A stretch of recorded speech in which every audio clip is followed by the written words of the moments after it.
Welcome to I'll Have You Know, a podcast from Rice Business. This episode is part of our Flight Path series where guests share their career journeys, the stories of the Rice connections that got them where they are. A devoted scientist, innovator, and leader of Rice University's Synthetic Biology Institute, our guest on I'll Have You Know is a 2024 Executive MBA graduate devoted to driving the synthetic biology industry into the future. Shalini Yadav's commitment and dedication to transforming healthcare took on a bolder meaning when she chose to add MBA to her list of impressive accomplishments.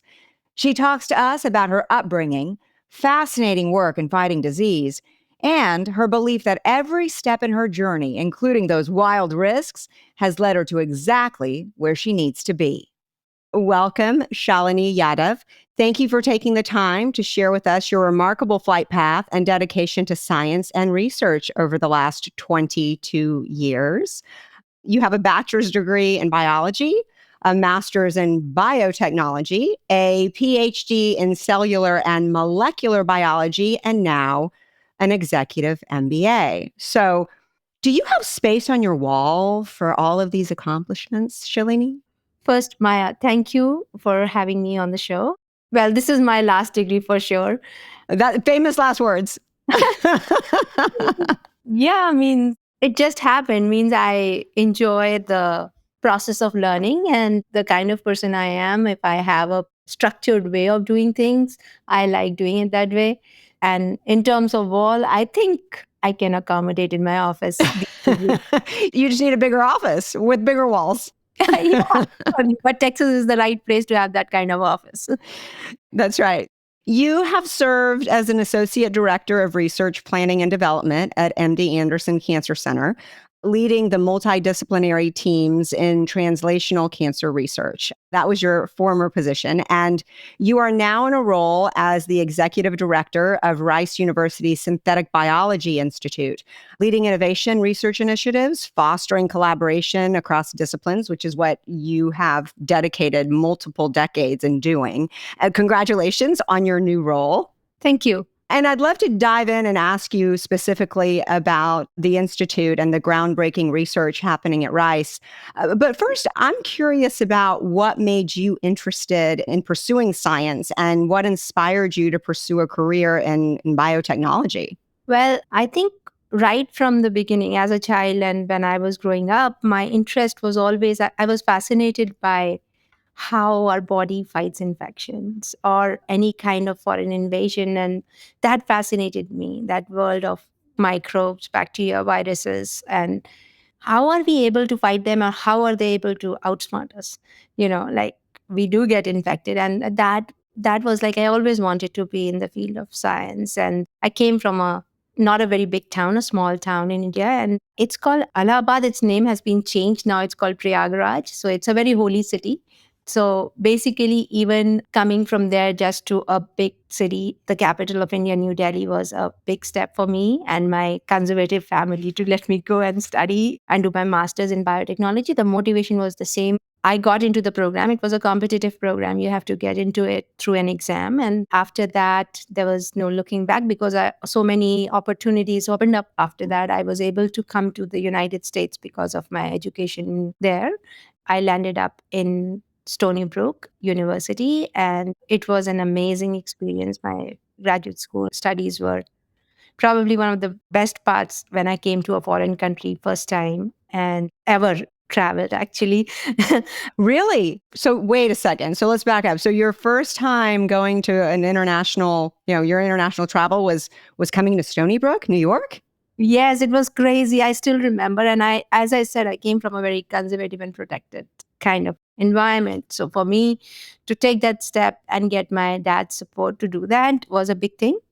But it was a crazy ride to Stony Brook. I still remember, like I almost passed out because I had so many vaccines before coming in and I was not well. But the driver was really, I think, a nice guy. He dropped me at the international relations office. Then I realized that I don't have a graduate housing and they were going to put me in an undergrad dorm or something. And you had nowhere to live.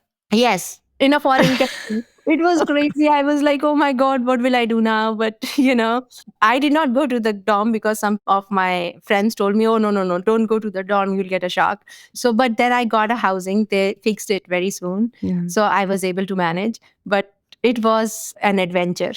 And that's where you got your PhD, was at Stony Brook. Yes, in Stony Brook University with a great, great mentor. Did you come from a family of people that were biologists and scientists, or was this something where you sort of like an anomaly in your family? One of my uncles was a scientist. Basically, scientist means a psychologist. But my dad was well educated. They were all in government jobs in India, most of my family. So that was the background. I was the only one who was interested in science, and like my brother was, they're all engineers. You sort of briefly mentioned that you were curious about microbes and infection. And was there something in your childhood or in your life that made you curious? Was it like a book or something that you saw? Or what was that catalyst for you? Well, infectious diseases affect not in United States, but if you live in a country like India, I have seen like in the village where my roots are, people would not really know why they are getting like dysentery or typhoid, and there were problems there which I was seeing as a child growing up, and I was like, why there are no solutions, or how does this happen? How do we fight infections? There was no specific incidents that I can remember that Yeah. made me curious. Maybe in the school, the teachers who taught me science made me interested in this field, is all I can think of. But that was always the question that I had when somebody would get sick. I would be like, oh, why did this happen? Why we are not able to get this person better? And what's going on in the body? Why we are not able to fight that infection? Well, how fortuitous was that? Because now we have you in this field and really sort of changing the field. I was reading about some incredible things that you did. Part of your postdoctoral work at the Rockefeller University led to the discovery of a host cell restriction factor for HIV. And I am not a scientist, but it's the MX2. So you got your PhD at Stony Brook. And then what? Then I started looking for places where I can do this kind of work to understand body's natural defense mechanisms. And I was restricted to New York at that time due to my family. So I was like, okay, I will look in and around New York. And one of the labs that I was interested in was a retrovirology lab. And I loved the projects that I would be doing. So I decided to go for studying HIV. And I also, at that time, I was also not sure whether I will be in the US or go back. And HIV looked like an area which would help me if I ever decided to go back. I wanted to be in a field where I'm studying some infectious diseases or viruses. So that was a good option. And I took it up, and it was really a great time, and fun things that I did at that time was awesome because being in a good lab with a good PI makes a lot of difference. And I was at that time using robots to do things because my project needed that kind of work. Was awesome because you have to learn how to use it, how to program it, and how to scale down your work actually to that small scale. So it was a lot of fun. And believe it or not, that's why I really liked this thing, attracted me, because a lot of things that I did in my PhD as well as postdoc, this is the future that is emerging. That attracted me to this position actually, because I have the background to understand why it's going, where it's going, and what can happen next. Tell me about this MX2 host cell. I'm very, very curious about that because, like I said, I don't have a background in science as much as my whole family wishes that I did, but I don't. So tell me about this. So basically, MX2 is a protein, right? It's a protein, and it is found in human cells, mostly cells which are in the body, and they help in fighting infections. They are called macrophages. That's one of the main cell types which expresses this protein. And the way it works is that what we discovered, we screened the entire repertoire of genes which can be involved in restriction factors, and then discovered this factor. But basically, it's a protein which will prevent HIV from entering the nucleus. So it stops the life cycle of the virus. So you can imagine that if you understand how it works, you can design ways to new drugs to basically prevent infection with HIV. That's fascinating that you were able to discover this. And you went on then to Weill Cornell Medical College and started doing prostate cancer research. Tell me about the jump into that.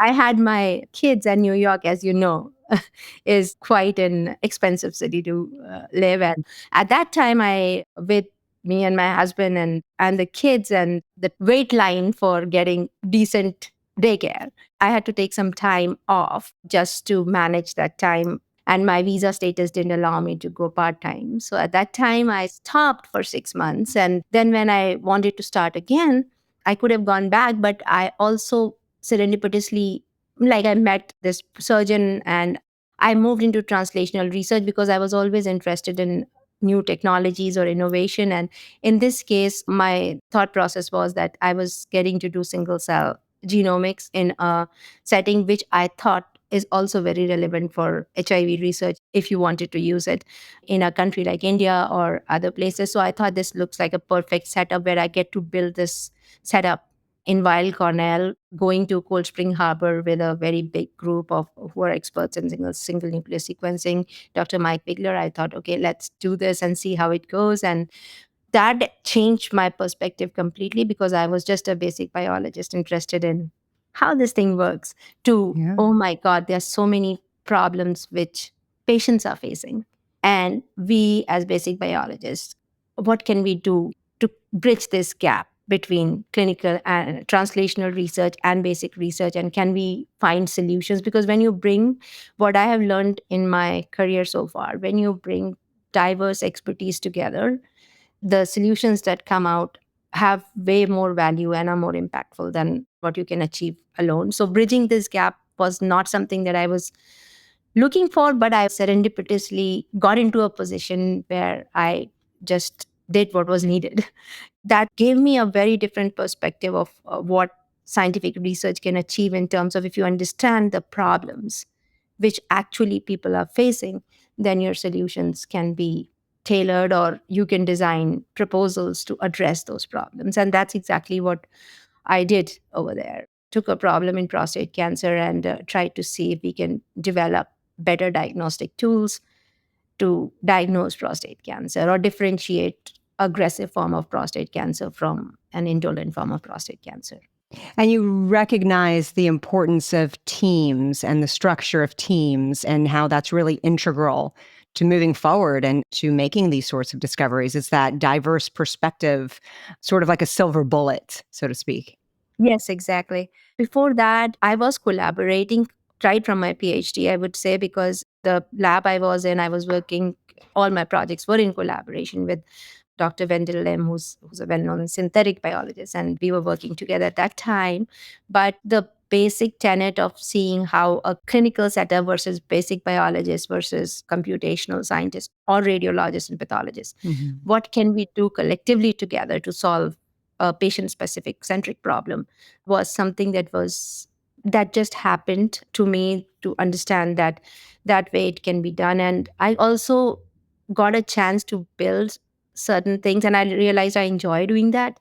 So that was something that I didn't know I can do and I will like it. But I loved it, from scratch if I had to build things, and that was a lot of fun. Well, you were stretching yourself, which seems to be the thread throughout your entire life, is that you just keep on stretching yourself. I don't know how to do it, but I'm going to figure it out. Like, I don't have anywhere to live, but I'm going to figure it out. And that's really an important piece of character, literally coming from India for the first time to a completely foreign place and just doing what you got to do. If thrown into a situation, I'll just figure it out. Right. Sink or swim, and you're not going to sink. Yes. So what brought you to Houston? Was it MD Anderson that brought you to Houston? Yes. Believe it or not, getting a chance to work with Dr. Jim Allison is an opportunity. I'm grateful to him and the opportunity that I got. Again, because you're moving into a field which is immunology, like your body's immune system, and how you can develop therapies that can help you fight cancer in this case. I was naturally inclined in that direction. So when I got an opportunity, again, grateful to the PCF Young Investigator Award that I got this network of people that I met. And through that, I was able to connect with Dr. Allison. And it again, serendipitously, it happened that he, looking at my expertise and things that I had done, he said, would you like to do this work, which is a lot of scientific management and administrative?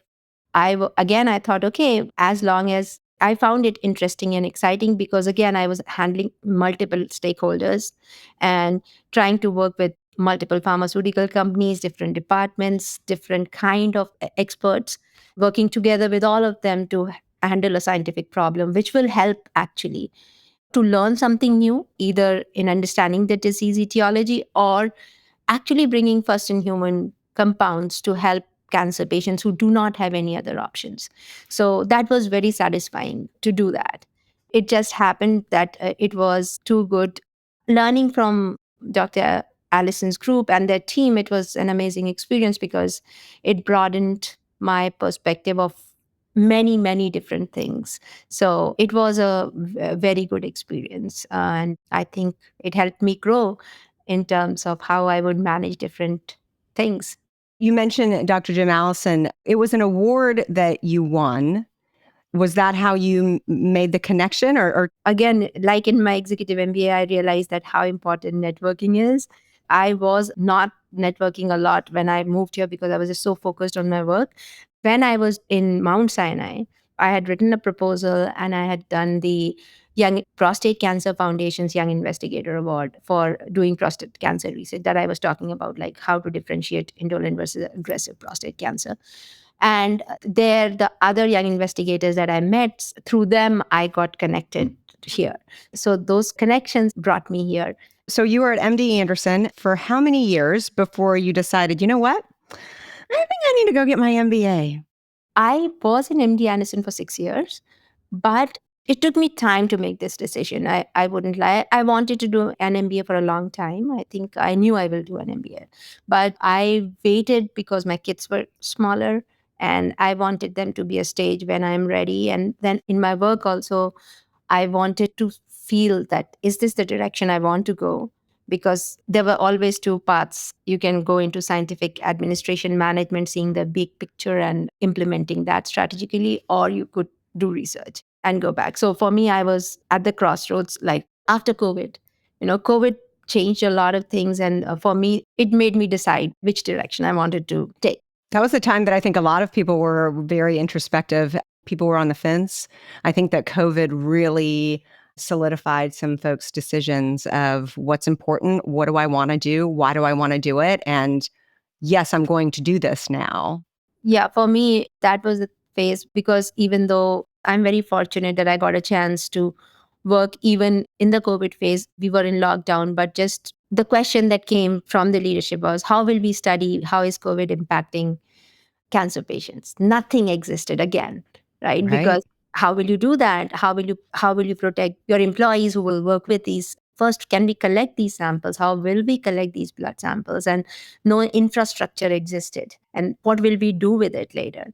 And how will we convince the employees? And also, in terms of regulatory bodies, how will we convince them? And again, because I worked with viruses before, even though we didn't know anything about COVID at that time, how will we inactivate it, think about it, and then give papers or other studies to support what we are doing will work? And it was a bad time, but it was a good time in the sense because got involved in building all these infrastructures to do that. And it has opened up many new projects, right? Because once you have a collection of samples, new questions arise, and then new fields of studies have started in that area. So it was very satisfying to see that.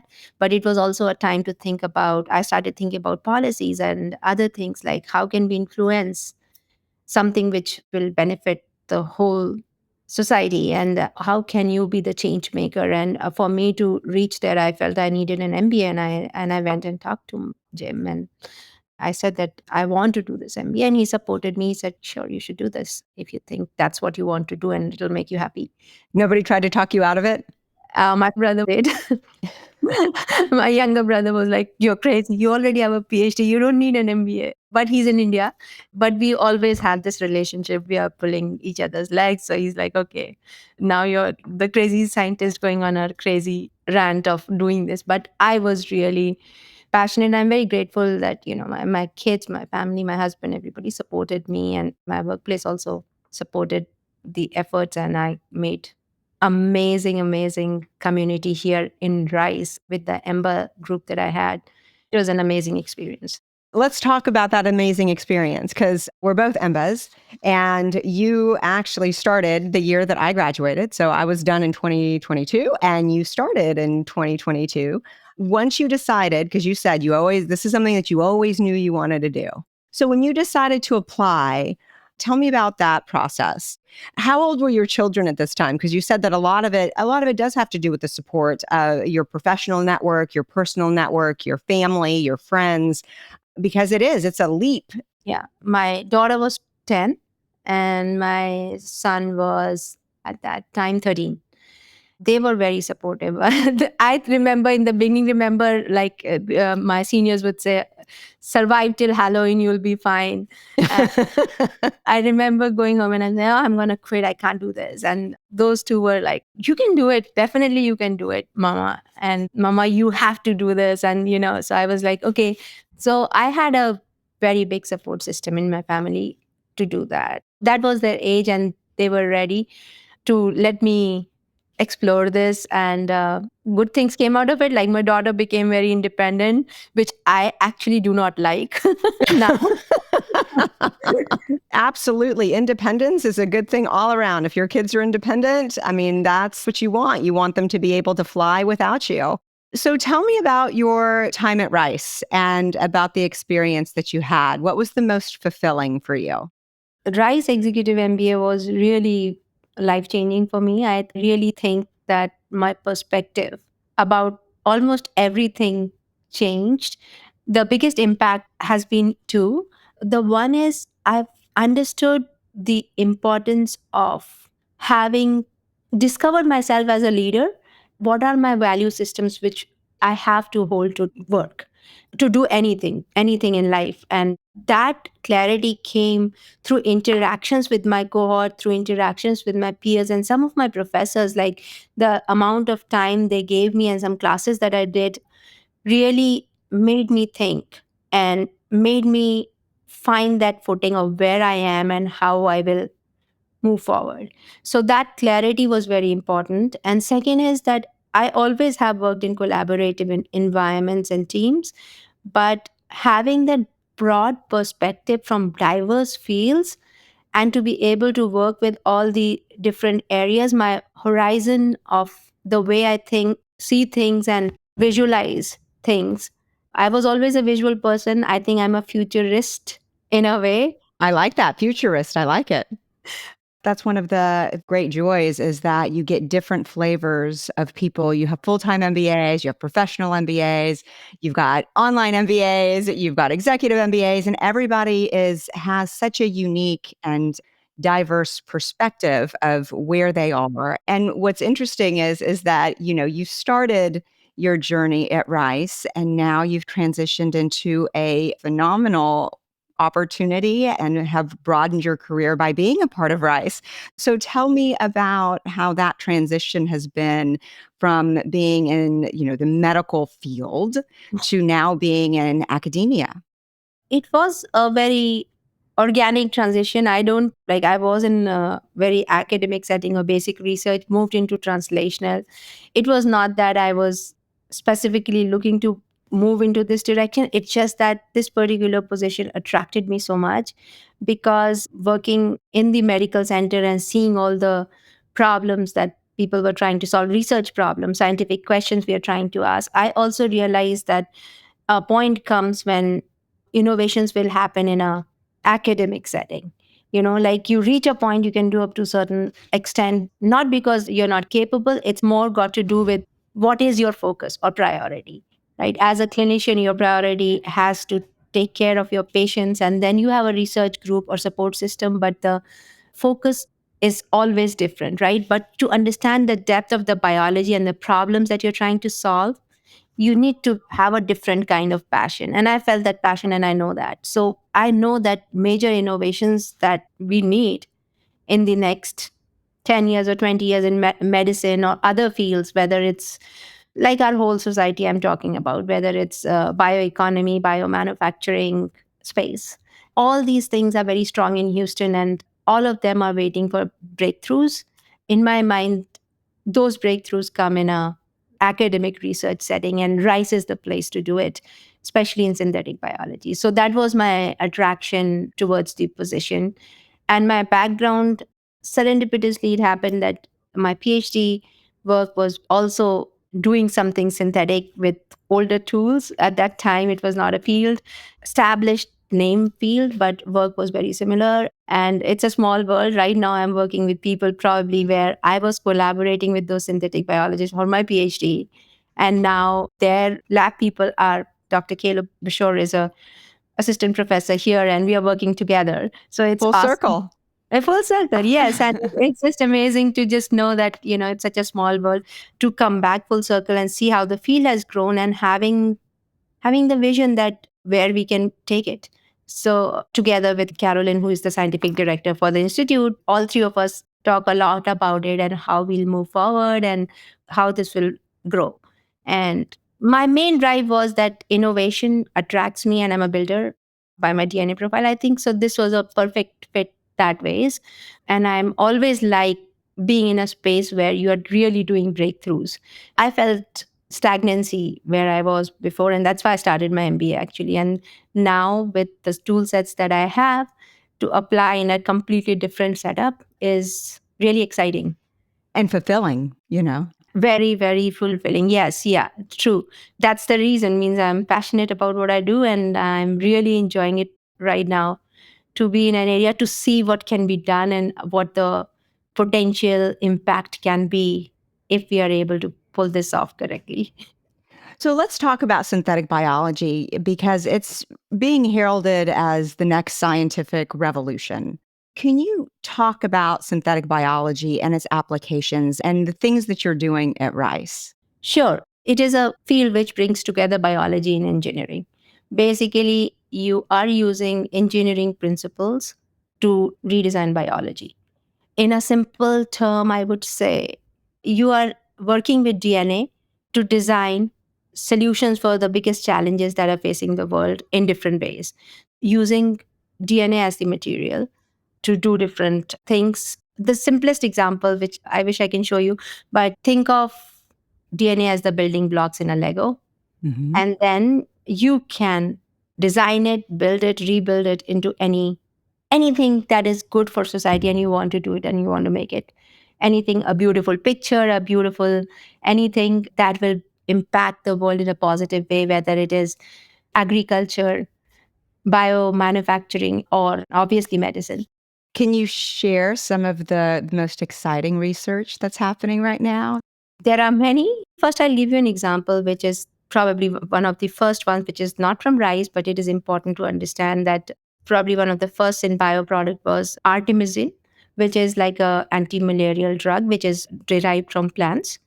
It used to depend on crops, right? Like if the weather is bad and you do not have the harvest, you won't have enough to supply the world, and it's a major problem.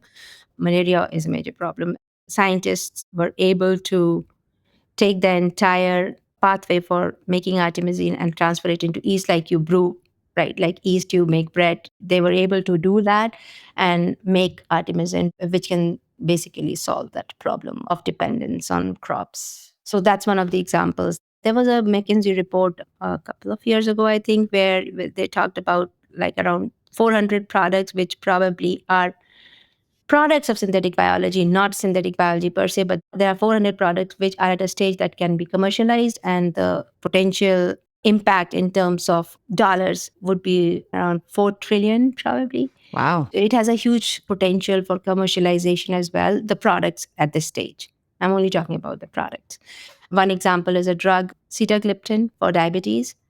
It is a synthetic biology based product. It is a very successful drug, probably ninth most prescribed drug. Is it for type 1 or type 2? Type 2. Which is a lot more prevalent than type 1, if I'm not mistaken. Yes. But in as far as rice is concerned, we are very uniquely positioned because we have both a very strong microbial setup where we have the world's best scientists working in this field, And then we also have the eukaryotic system where you have T cell therapies and others, and we have scientists in that area as well. It's a great group of brilliant, brilliant scientists. And example I can give you is one of the work that is going to come out is, antibiotic resistance is a huge problem. It is going to grow in the next 10 years, where probably the number of people that will die of antibiotic resistance globally would probably increase more than 10 million. And there are no novel therapies. Do people know this? I mean, other than you, because you're in the field, but do people understand this? Well, you can go to World Health Organization and other websites and you'll be able to see these stats. But I am personally passionate about these things. So I like, in my spare time, I like reading about these things. If that's geeky, I don't know. But, I... It's okay to be geeky. I'm pretty geeky myself. Yeah, so it matters. And Yeah. there are not a lot of novel solutions or therapies. Professor James Chappell, Geoff Silberg, and Vicky Yauna, we are bringing a computational biologist and bioengineering and biosciences people together to a biosciences. So they have come together and they are trying to build RNA-based, like the COVID vaccine was an mRNA, Yes. right?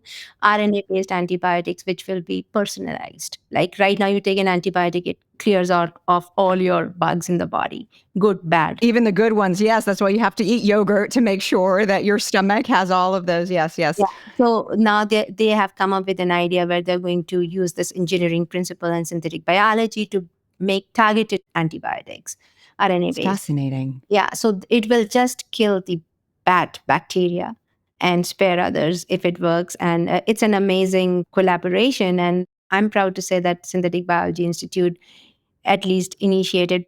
We are all about building new collaborations. And this is one of the collaborations where we have given seed fund to start expanding this work. So, in order for all of these incredible innovations to make it to the marketplace, you really need to have a base in business and to understand all of the different components, the financials and the accounting and the marketing of it and the culture of the environment that you're in. So, having an opportunity to have the brilliant scientific background that you have and also the business expertise and prowess, it's really a very important and integral combination of the two. So I think there's lots of people out there that are brilliant scientists that sort of shy away from pursuing an MBA or, being later on in their career and going for an executive MBA. So what would you say to those that are listening that are scientists that maybe hadn't contemplated this yet? What would you say to them about jumping in and doing something like what you did? I would like to say that scientists in general are passionate about what they do. And your perspective changes after MBA. I never had this perspective. The way I understand things now are completely different than I would have done 2 years back. 100%. Basically, understanding the business aspect of things, because ultimately, even if you're making technologies, the biggest use of that technology will come if it is reaching people and helping. And if you do not have that perspective and you have the passion to do something which will have impact for the community in a way, right? So if community matters to you and if you're bothered by things around you which you want to change and you think with this you cannot, I think taking that leap where you will learn things which I think basically as a scientist or in our training as graduate students or even medical studies, we are taught to be very focused. So having to come out of that shell and embrace this bigger picture and having the strength to think about what impact I can have, because if you understand both sides of it, what you can think of achieving, you won't get it if you are just on one side of things.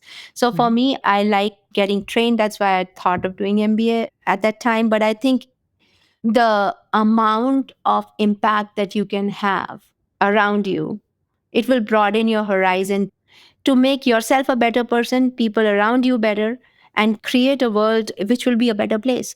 And in order for you to get there, I feel that doing a program like that requires just the first step. Yes.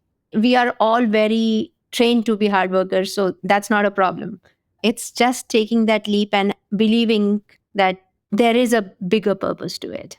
And that bigger purpose comes from understanding how it will impact what is happening around the world. And in your community in Houston, that matters to me because I feel that what I stand for, rice is here, but we are surrounded by very strong ecosystems or communities, like whether it's Texas Medical Center, whether it's biomanufacturing, where it's TMC innovation, or even space centers. I think all of these can be leveraged and we can build a community to become a global leader or a global hub for this.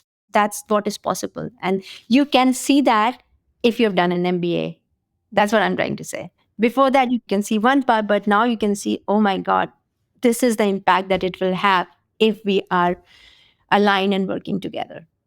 Yeah, I wanted to stay corrected that I have the figure right now for antibiotic resistance. I think by 2050, the number of deaths would be 10 million. Wow. So that's huge. So imagine the depth of problem I'm talking about in this case. And I can give you another example. Carolyn is kids get excited. We had a high school outreach, community outreach. So some high school students came through our institute and they did lab work to get exposed to synthetic biology. They'd never even heard of the term. So for them, it was awesome.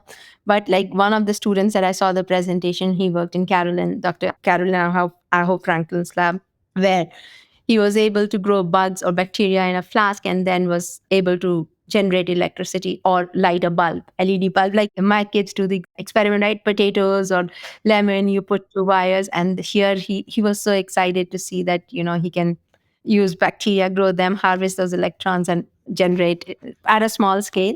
But imagine the scope if we have the infrastructure where it can go. Lots of work to do, but so much optimism. Exactly. It's an exciting time to be in this field and to connect with like-minded people here and then move across boundaries. Yes. Yeah. So what's next for you? I know this is a new step, a new opportunity, but looking out 10 years, what do you hope to achieve? Right now, only focus I have is that how can we become the hub, the place to be for synthetic biology. And I think the amount of time it will take is the time that you are talking about. 5 to 10 years, I think that's the amount of time it'll need if it really goes as I think it will, or I plan to, means to become a hub, not only like if somebody says, okay, I want to do something in synthetic biology, hey, rice is the place. You should go there, or, Houston is the place. The number of opportunities, the number of industries and academia industry partnerships that can happen in the future. So for me right now, my focus for the next 5 to 6 years is that. And if that succeeds, I don't know. I just know that it'll be something. Right now, my focus is just, will I get there? Something tells me you will. Well, it'll be great to catch up in a few years and see the progress. It's really been a pleasure. I learned so much in the short time that we had together. And thank you, Shalini, for taking the time to catch us up with what's going on in your world. We look forward to many more exciting developments and breakthroughs coming from Rice. Thanks for listening. This has been I'll Have You Know, a production of Rice Business. You can find more information about our guests, hosts, and announcements on our website, business.rice.edu. Please subscribe and leave a rating wherever you find your favorite podcasts. We'd love to hear what you think. The hosts of I'll Have You Know are myself, Maya Pomroy, and Scott Gale.